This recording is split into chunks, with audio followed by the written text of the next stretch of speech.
This is the Peterson Step-up. And if you call yourself an athlete, you need to be able to do this movement effortlessly. So give it a try, see if you can. And if you can't, I'll show you how to break it down. One of the first things you can do is just lower the height of the box. And that's going to make this movement a lot easier.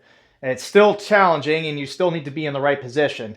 So if you find you're still having trouble, give these next few things a try. First, make sure both feet are pointed forward. If the top foot is turned out or if your free leg is turned out, your pelvis is going to be out of position. And if your pelvis is out of position, this movement isn't happening. The second thing you need to do is control where your pelvis is. So you've got options here where you can put your pelvis. Now for this movement and anything you do in the single leg stance, you want your pelvis shifted towards the stance leg because that's going to put weight on the outside of the foot where you need it in order to have stability. So pelvis comfortably outside the stance leg heel, rotate all the way up and hip through.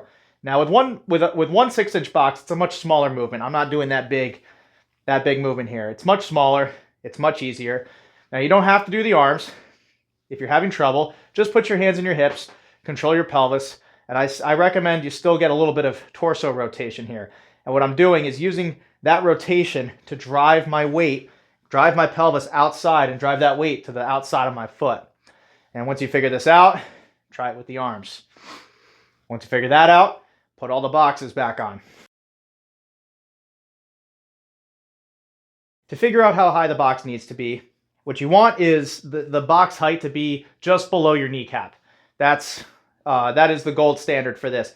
Once you've mastered the gold standard, then you can go for, add some more boxes, add some more height. Now, I've done probably a 5-foot box, I think, where my foot doesn't even touch the ground.